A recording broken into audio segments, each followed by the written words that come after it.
श्रीमद् वाल्मीकि रामायण के बाल कांड के 38वें सर्ग को आज हम प्रारंभ कर रहे हैं।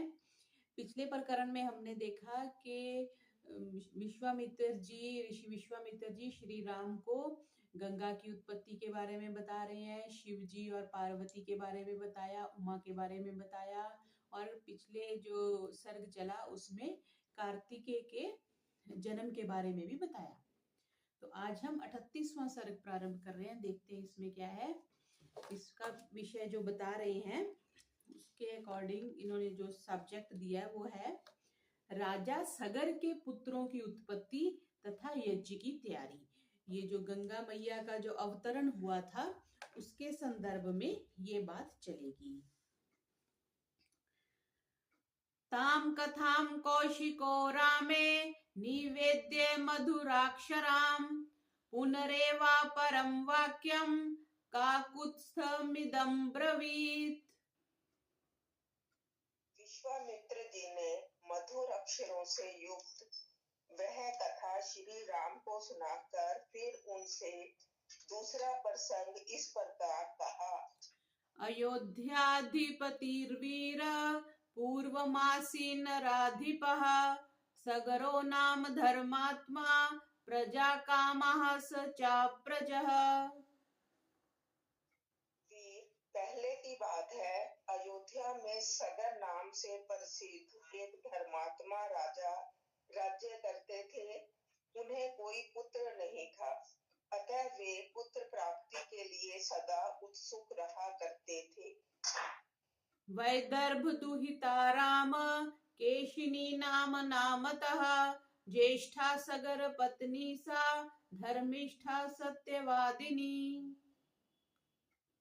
श्री राम विदर्भ राजकुमारी केशिनी राजा सगर की ज्येष्ठ पुत्री थी। वह बड़ी धर्मात्मा और सत्यवादिनी थी। विदर्भ राजकुमारी केशनी राजा सगर की ज्येष्ठ पत्नी थी।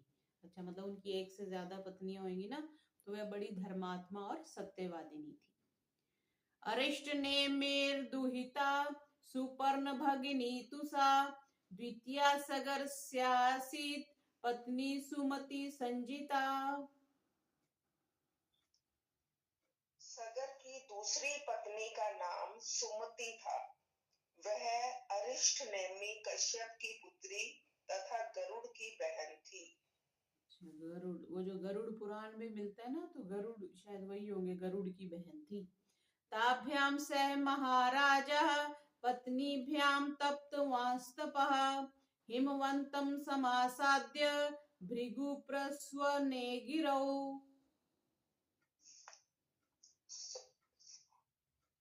महाराज सगर अपनी उन दोनों पत्नियों के साथ हिमालय पर्वत पर जाकर भृगु प्रस्तरवन नामक शिखर पर तपस्या करने लगे। अथ वर्ष शते पूर्णे तपसाराधितो मुनिः सगराय वरं प्रादाद भृगु सत्यवतां वरः। 100 वर्ष पूर्ण होने पर उनकी तपस्या द्वारा प्रसन्न हुए सत्यवादियों में श्रेष्ठ महर्षि भृगु ने राजा सगर को वर दिया। ये महर्षि भृगु संहिता भी मिलती है। उन्होंने बहुत सी पुण्य आत्माओं के बारे में, जैसे महर्षि अगस्त्य ने नाड़ी रीडिंग्स लिखी हैं, वैसे अलग अलग 7 या कुछ ऋषियों के वंशज चलते हैं। उसमें भृगु संहिता भी है। पंजाब के ये गुरदासपुर में एक जगह है जहाँ पे भृगु संहिता को फॉलो करने वाले उनके पास नाड़ी पत्र रहते हैं। करतारपुर है शायद, करतारपुर में। अपत्य लाभासु महान भविष्यति तवानघः कीर्तिं च अप्रतिमां लोके प्राप्स्यसे पुरुष शर्भः। निष्पाप नरेश, तुम्हें बहुत से पुत्रों की प्राप्ति होगी। पुरुष प्रवर, तुम इस संसार में अनुपम कीर्ति प्राप्त करोगे। एका जनयिता तात पुत्रं वंशकरं तव षष्टिं पुत्र सहस्राणि अपरा जनिष्यति। तात, तुम्हारी एक पत्नी तो एक ही पुत्र को जन्म देगी जो अपनी वंश परंपरा का विस्तार करने वाला होगा। तथा दूसरी पत्नी 60,000 पुत्रों की जननी होगी। भाषमानं महात्मानं राजपुत्र्यौ प्रसाद्यतम् उचुतुः परम प्रीते कृतांजलिपुटे तदा।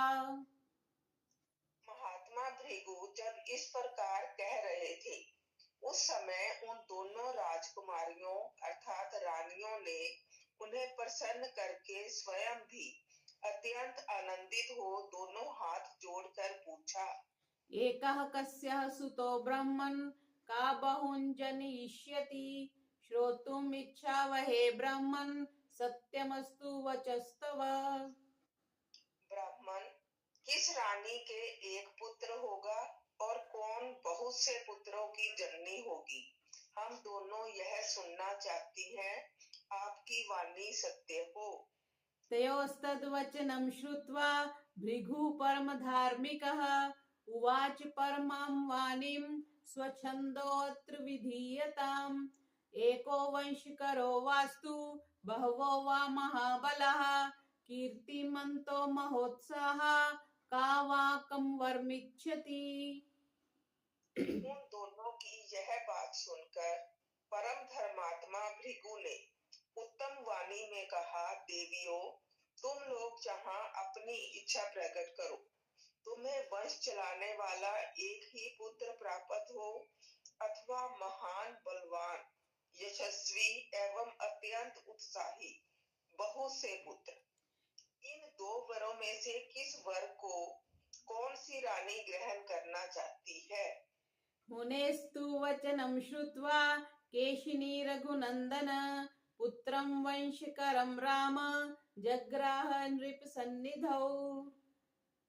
रघुकुल नंदन श्री राम मुनि का यह वचन सुनकर केशिनी ने राजा सगर के समीप वंश चलाने वाले एक ही पुत्र का वर ग्रहण किया। षष्ठीं पुत्र सहस्राणि सुपर्ण भगिनी तदा महोत्साहान कीर्तिमतो जग्राह सुमति सुतान। तब गरुड़ की बहन सुमति ने महान उत्साही और यशस्वी 60,000 पुत्रों को जन्म देने का वर प्राप्त किया। परदक्षिणं ऋषिं कृत्वा शिरसाभिप्रणम्यतं जगाम स्वपुरं राजा सभार्यो रघुनंदन। रघुनंदन तदंतर रानियों सहित राजा सगर ने महर्षि की परिक्रमा करके उनके चरणों में मस्तक झुकाया और अपने नगर को प्रस्थान किया। अथ काले गते तस्य ज्येष्ठां पुत्रं व्यजायत असमंज इति ख्यातं केशिनी सागरात्मजम्। कुछ काल व्यतीत होने पर बड़ी रानी केशिनी ने सगर के औरस पुत्र असमंज को जन्म दिया। औरस पुत्र हम पीछे देख ही चुके हैं, जो अपनी पत्नी से पैदा होता है उसको औरस पुत्र कहते हैं। सुमतिस्तु नरव्याघ्र गर्भतुंबं व्यजायत षष्ठी पुत्र सहस्राणि तुम्ब भेदाद विनिश्रिता। पुरुष से छोटी रानी अर्थात सुमति ने तुम्बी के आकार का एक गर्भ पिंड उत्पन्न किया। उसको फोड़ने से 60,000 बालक निकले, जिसको आजकल ये कहते हैं ना टेस्ट ट्यूब बेबीज, ये वो चीज है। गांधारी ने भी कोई 100 पुत्र थोड़ी ना जन्म दिए थे। 100 पुत्रों को जन्म देने में तो 100 वर्ष लग जाते। तो गंधर्व की जो रानी गांधारी थी, उन्होंने भी ऐसे ही कुछ गर्भ पिंड उत्पन्न किया था, फिर उससे 100 बच्चे हुए थे। अब यहाँ पे 60,000 कैसे एक नॉर्मल तरीके से कैसे एक स्त्री उत्पन्न कर सकती है। घृतपूर्णेषु कुंभेषु धात्र्यस्तान् संवर्धयन् कालेन महता सर्वे यौवनम प्रतिपेदिरे। उन्हें घी से भरे हुए घड़ों में रखकर धाइयां उनका पालन पोषण करने लगी। धीरे धीरे जब बहुत दिन बीत गए, तब वे सभी बालक युवा अवस्था को प्राप्त हुए। घी से क्या हुआ? घी से भरे हुए घड़ों में रखकर। अथ दीर्घे हाँ जी। शायद घी से अलग अलग तो नहीं है। हाँ, ये घी से होगा क्योंकि घृत पूर्णेशु ऊपर आया ना, घृत तो घी के लिए आता है। ठीक ठीक, घृत पूर्णेशु कुंभेशु, ठीक है। ये सप्तमी विभक्ति आ गई ना, सप्तमी विभक्ति आधार के लिए होती है। में, घृत से पूर्ण हुए कुंभों में धात्र्य, जो धात्री थी, तान संवर्धन, उनको बढ़ाने लगी। कालीन मेहता, कालीन में समय, कालीन मेहता बहुत कला काल बीतने पर सर्वे यौवनम प्रतिपेदिरे, सब लोग युवा हो गए। अथ दीर्घेन कालेन रूप यौवनशालिनः षष्टि पुत्र सहस्राणि सगरस्या अभवंस्तदा। इस तरह दीर्घ काल के पश्चात राजा सगर के रूप और युवावस्था से सुशोभित होने वाले 60,000 पुत्र तैयार हो गए। स च ज्येष्ठो नरश्रेष्ठ सगरस्यात्मसंभवः बालान् गृहीत्वा तु जलेसर्यवा रघुनन्दन परिक्षिप्य प्राह सन्नित्यं मजतस्तान् निरीक्ष्य वै। नरश्रेष्ठ रघुनंदन सगर का ज्येष्ठ पुत्र असमंज नगर के बालकों को पकड़कर सरयू के जल में फेंक देता और जब वे डूबने लगते तब उनकी ओर देखकर हंसा करता। सगर का ज्येष्ठ पुत्र असमंज नगर के बालकों को, अच्छा ये कोई नगर होगा, उसके बालकों को पकड़ करके सरयू के जल में फेंक देता। सरयू नदी वही है जो अयोध्या में बहती है। एवं पाप समाचारः सज्जन प्रतिपादकः पौराणामहिते युक्तः पित्रा निर्वासितः पुरात्। इस प्रकार पापाचार में प्रवृत्त होकर जब वह सत्पुरुषों को पीड़ा देने और नगर निवासियों का अहित करने लगा, तब पिता ने उसे नगर से बाहर निकाल दिया। तस्य पुत्रोऽंशुमान् नाम असमंजस्य वीर्यवान् सम्मतः सर्वलोकस्य सर्वस्यापि प्रियं वदः। असमंज के पुत्र का नाम था अंशुमान। वह बड़ा ही पराक्रमी, सबसे मधुर वचन बोलने वाला तथा सब लोगों को प्रिय था। अब ये नहीं समझ आई, ऊपर इन्होंने कह दिया सगर का ज्येष्ठ पुत्र असमंजस नगर के बालकों को पकड़कर सरोवर के जल में फेंक देता था। यहाँ पे कह रहे हैं कि असमंजस के पुत्र का नाम था अंशुमान, तो यह असमंजस कोई यहाँ पे व्यक्ति हो गया। फिर वह बड़ा ही पराक्रमी, सबसे मधुर वचन बोलने वाला था, सब लोगों का प्रिय था। ततः कालेन महता मतिः संभिजायत सगरस्य नरश्रेष्ठ यज्ञेमिति निश्चिता। नरश्रेष्ठ कुछ काल के अनंतर महाराज सगर के मन में यह निश्चित विचार हुआ कि मैं यज्ञ करूं। सकृत्वा निश्चयं राजा सोपाध्याय गणस्तदा यज्ञ कर्मणि वेदज्ञो यष्टुम सम उपचक्रमे। यह दृढ़ निश्चय करके वे वेद वेता नरेश अपने उपाध्यायों के साथ यज्ञ करने की तैयारी में लग गए। इतिहासे श्रीमद् रामायणे वाल्मीकिये आदि काव्ये बालकांडे 38 सर्गः। इस प्रकार श्री वाल्मीकि निर्मित आर्ष रामायण आदि काव्य के बालकांड में 38वां सर्ग पूरा हुआ। अथ एकोनचत्वारिंशः सर्गः। अब 39वें सर्ग को प्रारंभ कर रहे हैं। विषय क्या है कि इंद्र के द्वारा राजा सगर के यज्ञ संबंधी अश्व का अपहरण, सगर पुत्रों द्वारा सारी पृथ्वी का भेदन तथा देवताओं का ब्रह्मा जी को यह सब समाचार बताना। विश्वामित्र वचः श्रुत्वा कथान्ते रघुनंदनः उवाच परम प्रीतो मुनिम दीप्तिम वानलम्। विश्वामित्र जी की कही हुई कथा सुनकर श्री रामचंद्र जी बड़े प्रसन्न हुए। उन्होंने कथा के अंत में अग्नि तुल्य तेजस्वी विश्वामित्र मुनि से कहा। श्रोतुमिच्छामि भद्रं ते विस्तरेण कथामिमां पूर्वजो मे कथं ब्रह्मन् यज्ञं वै समुपाहरत्। ब्राह्मण, आपका कल्याण हो। मैं इस कथा को विस्तार के साथ सुनना चाहता हूँ। मेरे पूर्वज महाराज सगर ने किस प्रकार यज्ञ किया था? मेरे पूर्वज श्री राम जी के पूर्वज जी हो गए ना, सगर जी। तस्य तद्वचनं श्रुत्वा कौतूहल समन्वितः विश्वामित्रस्तु काकुत्स्थ उवाच प्रसन्निव। उनकी वह बात सुनकर विश्वामित्र जी को बड़ा कौतूहल हुआ। वे यह सोचकर कि मैं जो कुछ कहना चाहता हूँ उसी के लिए ये प्रश्न कर रहे हैं, जोर जोर से हंस पड़े। हंसते हुए से ही उन्होंने श्री राम से कहा, श्रूयतां विस्तरो राम सगरस्य महात्मनः शङ्करश्वशुरो नाम्ना हिमवानिति विश्रुतः विन्ध्य पर्वतमासाद्य निरीक्ष्येते परस्परं तयोर्मध्ये संभवद् यज्ञः स पुरुषोत्तम। राम, तुम महात्मा सगर के यज्ञ का विस्तार पूर्वक वर्णन सुनो।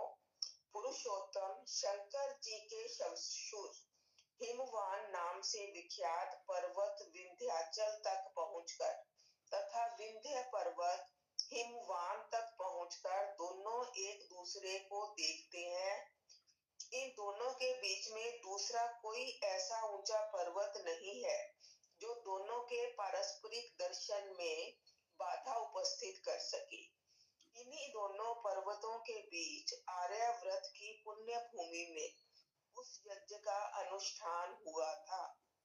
स हि देशो नरव्याघ्र प्रशस्तो यज्ञ कर्मणि तस्याश्वचर्यां काकुत्स्थ दृढधन्वा महारथः अंशुमान करोत्तात सगरस्य मते स्थितः। पुरुष से वही देश यज्ञ करने के लिए उत्तम माना गया है। तात का कुस्थ नंदन राजा सगर की आज्ञा से यज्ञ अश्व की रक्षा का भार सुदृढ़ धनुर्धर महारथी अंशुमान ने स्वीकार किया था। अंशुमान नाम अच्छा है ना, अंशुमान। तस्य पर्वणि तं यज्ञं यजमानस्य वासवः राक्षसीं तनुमास्थाय यज्ञिया अश्वं पाहरत्। परंतु पर्व के दिन यज्ञ में लगे हुए राजा सगर के यज्ञ संबंधी घोड़े को इंद्र ने राक्षस का रूप धारण करके चुरा लिया। हेमाने तु काकुत्स्थ तस्मिन् अश्वे महात्मनः उपाध्याये गणाः सर्वे यजमानमथाब्रुवन् अयं पर्वणि वेगेन यज्ञाश्वोपनीयते हर्तारं जहि काकुत्स्थ हैश्चैवोपनीयताम् यच्छिद्रं भवत्येत सर्वेषां शिवाय नः तत्तथा क्रियतां राजन् यज्ञो छिद्रः कृतो भवेत्। काकुस्थ महामना सगर के उस अश्व का अपहरण होते समय समस्त ऋतुवजों ने यजमान सगर से कहा, काकुस्थ नंदन, आज पर्व के दिन कोई इस यज्ञ संबंधी अश्व को चुराकर बड़े वेग से लिए जा रहा है। आप चोर को मारिए और घोड़ा वापस लाइए, नहीं तो यज्ञ में विघ्न पड़ जाएगा और वह हम सब लोगों के लिए अमंगल का कारण होगा। राजन, आप ऐसा प्रयत्न कीजिए जिससे यह यज्ञ बिना किसी विघ्न बाधा के परिपूर्ण हो। सोपधाय वचः श्रुत्वा तस्मिन् सदसि पार्थिवः षष्टिं पुत्रसहस्राणि वाक्यमेतदुवाचः गतिं पुत्रान् पश्यामि रक्षसां पुरुषशर्भः मन्त्रपूर्तैर्महाभागैरास्थितो हि महाक्रतुः। उस यज्ञ सभा में बैठे हुए राजा सगर ने उपाध्यायों की बात सुनकर अपने 60,000 पुत्रों से कहा, पुरुष प्रवर पुत्रों, यह महान यज्ञ वेद मंत्रों से पवित्र अंतःकरण वाले महाभाग महात्माओं द्वारा संपादित हो रहा है, अतः यहाँ राक्षसों की पहुंच हो ऐसा मुझे नहीं दिखाई देता। अतः यह अश्व चुराने वाला कोई देव कोटि का पुरुष होगा।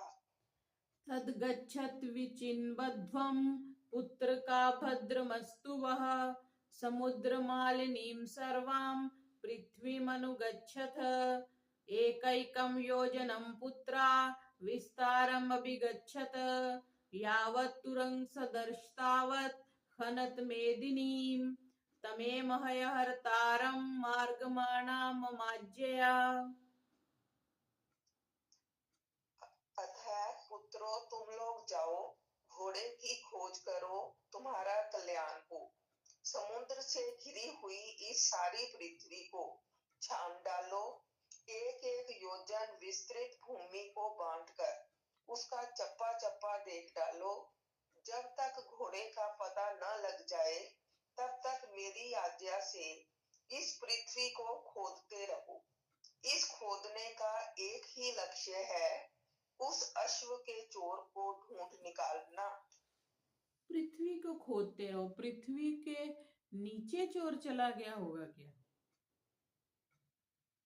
अश्व भी है, घोड़ा भी है उसके पास और वो व्यक्ति भी है। दीक्षिता पौत्र सहिता सोपाध्याय गणस्त्वहं इह स्थास्यामि भद्रं वो यावत् तुर्ग दर्शनम।